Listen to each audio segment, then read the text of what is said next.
thanks for coming down to do a quick interview with VIP TV.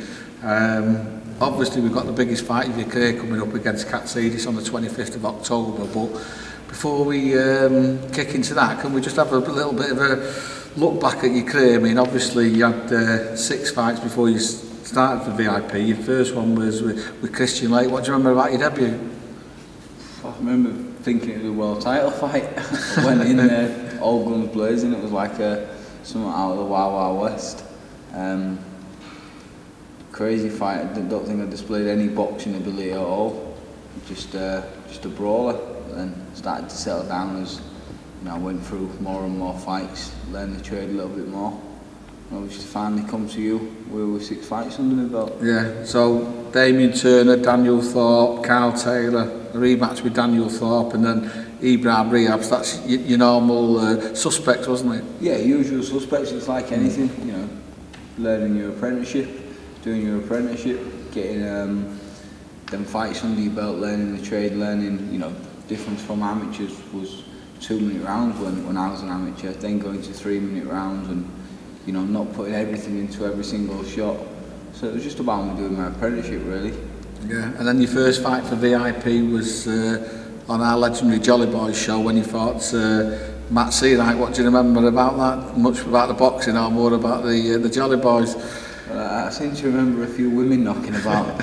No, the fight with Matt Seawright, I do remember it because it was a frustrating fight. He didn't really want to get involved with me. I think he just wanted to, typical journeyman mentality. He just wanted to see out the fight and, fight again the following week. But, valuable lessons. Probably looking back, I was, too eager, trying to impress too much, and therefore spoiled my work because he was frustrating me. Whereas if now, I'd have a much different approach on a fight like that. Yeah, right. So we had then Andrew Patterson before we moved on to your first titles, Masters titles. We come across Mark McCulloch, who went 10 rounds with, and Eric Malik, who went to 10 rounds. How valuable were those fights to you, Tom? The Andrew Patterson fight, I think, was the first fight I really got whacked. It was on the Frank Maloney show. First time I'd fought on a big bill, really. And he was a bit. I remember the opponent I did have had pulled out on the day, so he was a last-minute replacement. I think he come down within 2 hours' notice, and he caught me in the last round, and I thought a trainer hit me. And so I remember that fight well. It was the first time I took my first big shot. The Mark McCulloch, the British Masters title fight, it was a good night for me. That it was a packed out arena, the whole City Hall in Hull, like a hometown, the top of the building in my hometown, and done tons of tickets. So I felt the pressure in the build up to that one, although it was only a British Masters. But back then, I still look at the belts I've got, like the WBC, the IBF, and when I look at that original British Masters, it's your first belt as a pro, and looking back, it meant the world to me. I thought I'd won a world title. And then the Eric Malik was for the Masters International, so yeah, similar sort of standard again, Masters, 10 rounds. I've done my hand in the second round in that fight, and I had to box with the one hand for the remainder of the fight, but just stick to my boxing ability, and I got through it. Yeah, okay. And then obviously we kept you busy because the tickets were booming in Hull, and we ended up fighting for the area title against Graham Higginson, which was a 3rd round stoppage for you. Yeah, I didn't really see that one coming, to be fair. Graham Higginson at the time was in good form. He'd come off a couple of good wins, and it was for the Central Area title. And I remember when I was a kid going to watch, like Tony Booth and all the rest of them at the old City Hall where I was topping the bill, and getting beat in Central Area title fights. So it was quite a nice belt for me to win, especially in front of a home crowd as well, and to get the stoppage was very good. Yeah. So then it was a couple of suspects as we got you onto the TV shows and started to move you up your ranks, and then you decided, and it was your choice, to go in the prize fight, and last minute, and obviously you had a tough draw with Gary Sykes, and you lost the 3-minute rounds, or sorry, three 3-minute rounds against Gary. Yeah, the prize fight, some say I won the fight, some say I didn't. I think the poll on the TV was 63% in my favour, 27 in Gary's. I can't do the maths, is that right? 63-37, Tom. 37, yeah. Typical boxer, too many shots to the head. You don't go wrong when you're counting your money. Yeah, so, you know, some say I'd won the fight, but I had a terrible build-up to that fight. The last week I'd caught the flow. I think it was because I was a last-minute replacement, slot into the prize fight. I'd crash course the weight, and I picked up a bit of a flu. I was going to pull out, but I thought if I pull out now, it's because everyone's going to think it's because I've pulled Gary, I've drawn Gary Sykes, and I'd not really fought anyone today, and I didn't want anyone to think, you know, I'd lost my bottle when it come to drawing a tough fight. So I went through with it, and you know, I wasn't successful in the prize fight, but you know, I still give a decent display of myself for you know, the physical health condition I was in. And then after that, and it wasn't long afterwards, we decided to go back to Hull, top in the bill, WBC International silver against Antonio Bento, who at the time we thought was going to be a really hard fight for it. And even though it was a great memory for me because the place was packed and we did the national anthem and we built it all up, it was that quick of a stoppage, I didn't even see it. What happened then? Do you know what? That was a mint night. That really was a mint night.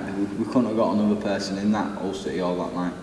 My confidence going into that fight wasn't great because obviously I'd just lost to Gary Sykes, and I expected a war. You know, we'd seen him fight YouTube clips, and he looked like, you know, a durable kid with, you know, which was a bit useful. I don't even know where the shot come from. I think I caught him with a brilliant left hook in the first round, and I just didn't let him off the hook. And I think 57 seconds into the first round, I'd stopped him and picked up that green belt. I remember it. I remember having to come back out to stop everyone getting in the ring, but I still don't think I've seen the knockout on that one. I'll have to look back on it. It's and on YouTube. It's a good stoppage. It's getting the chance of time, but I'll definitely do that. Yeah, and then there was a little bit of a break in your career because you've been really active, and that was at the time where you had problems with Stevie Smith, and I was involved in the problems because he obviously wanted to kick me out and take over managing you, and you stayed loyal to me, and we sorted out the training with Jamie Moore. So your next fight was your first one with Jamie. How instrumental was that in you now stepping up to levels, the fact that we got Jamie Moore involved and on board? Well, I think, you know, the type of character I am. I'm quite a big character, and for me to listen and learn, I need to respect someone. And, you know, I never really respected Stephen, so moving over to Jamie was a great move. Instantly respected him because of the career he'd had, the fights he'd been in, you know, the success he'd had and what he'd achieved. So instantly I had a respect there for him. I thought I knew everything there was to know about boxing. You know, I didn't think there was much more to it. Left, right, you know, hooks, footwork, you know, just being the old tough kid I was. But I'm still learning now, year down the line with Jamie. There's so much more to boxing. You know, just angles and a totally different way of training. Looking over there at the bar, you know, it's been a fantastic insight to what, you know, being a pro boxer is all about, training with Jamie. So you had the first one with Jamie, which was at the light welter against Jay Morris. We went to Blackpool, stopped him, and then straight away Jamie showed his confidence in you, and we took on Derry Matthews for the Commonwealth title back in July 2013, which is nearly a year ago. And I remember I was saying to Jamie on that, he was saying, Tommy's going to win this fight, don't worry about it. The only way he'll lose if he does something so silly and walks onto one of Derry's big punches. And that's what happened. Boom, yeah, so do we not want to talk about that one? Or? Listen, it's part of my career, of course. Good mates with Derry now. It was quite a defining moment in my career. I think it's where it was a launch pad for me. You know, despite the outcome, I boxed fantastic that night, and I don't think I'd have ever boxed like that without the input, you know, and the game plan, and you know, the new stuff I learned in that camp without Jamie Moore.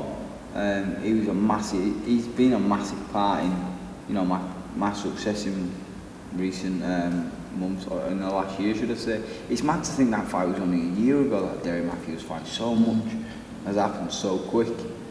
But, you know, I learned so much from that Derry Matthews fight. I think if I had won, I'd have been, you know, walking around, you know, Billy Big Head, you know, thinking I was invincible. But because I did get beat, it allowed me to analyse the performance, look at it, and look at why I did get beat. And I got beat because I was doing a mistake what I was repeating throughout the full fight, and I was just lucky I didn't get caught earlier. Because I did look at it and analyse the performance, which I wouldn't have done if I had won. Managed to put it right in training, and I was dropping my hands every time I went to the body.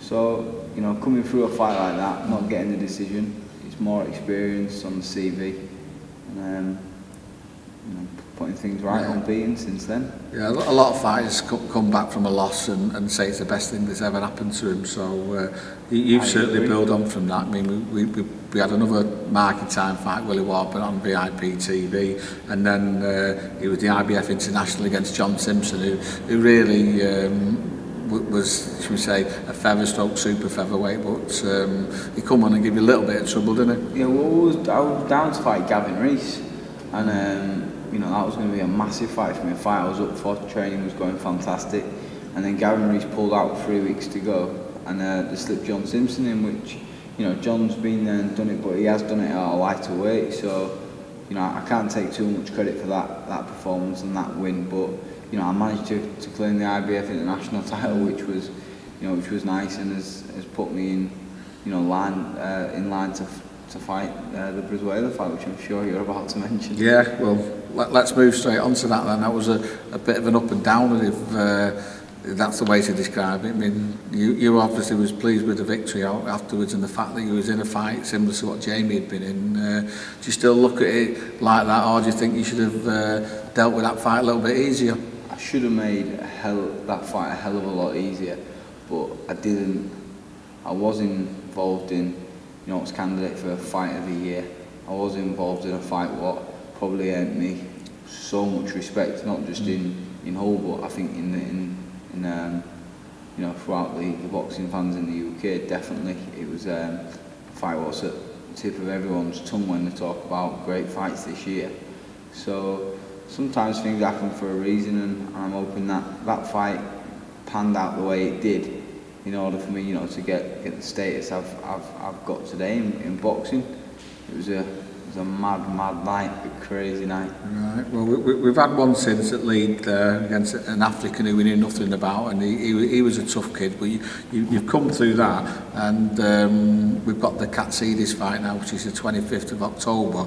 It was hard for me watching that Brizuela one. You got up and down and everything like that, but being honest, Tom, I'm expecting something similar against Cacedas, and I'm getting the chewing gum ready for that night. How are you feeling about that fight? I'll tell you now, that one ain't going the distance.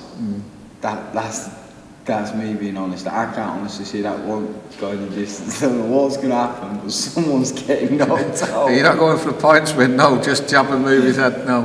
Listen, that's going to be an unbelievable fight. I'm a fan of Cacedas. Watched his fights, loved him. He gives so much entertainment to boxing fans around the world. It says it all when you've topped the bill in Las Vegas at the MGM Grand. So to share a ring with him will be an honour. Listen, I'm scared of the dark, so God knows what I'm going to be like when he walks out in that mask. Yeah. So how's the tickets gone? I know Eddie announced it last Thursday, wasn't it? Tickets are just like the usual, hotcakes, honestly. Just flying out. Selling them from my old man's fruit stall, infamous Daddy Coyle. Right. They're flying out. If I could have some more, I would, but I think they've all gone. Right. Well, let's see what happens on that one. And obviously, Luke Campbell's fighting Brizuela on that, and there's talk about you and Luke fighting at the KFC. Yeah, that's a good one there. Yeah, we might get some sponsorship for him. Yeah. So at the KC Stadium next year, obviously, you know, that deal's not done, and we've said if it's the right deal for you and it's the right deal for Luke, we'll do it, but we don't want to look past Cacedas, do we? We can't look past Cacedas, you know, he's a world-class fighter, one step at a time. I mean, if that fight does present itself with Luke, then fantastic. It's a fight so many in Hull would pay good money to see. So many people in the country pay good money to see. You know, I'm good friends with Luke, travelled the world with him as an amateur, been all over with him. But if we've got to put our friendship aside for 36 minutes to be crowned Hull's #1, should we say, or you know, or just keep striving to be better, the best in the lightweight division, then that's what we're going to have to do. I've got no issue in fighting Luke, and to be fair, you know, he's done marvellous as an Olympian, winning a gold medal. And I must say, I say it in every interview, we've got so much respect for him. I probably wouldn't have got my initial shot on TV if it hadn't been for Luke's success in the Olympics. He brought, you know, big time boxing back to all. But you know, I'm very confident I'll beat Luke. Luke's not been in there with someone like me. It'll be a very, very good fight. Well, let's get Cacedas out and the 26 over. Good luck, Tom. Cheers, looking Steve. forward to that night. Yeah. Cheers.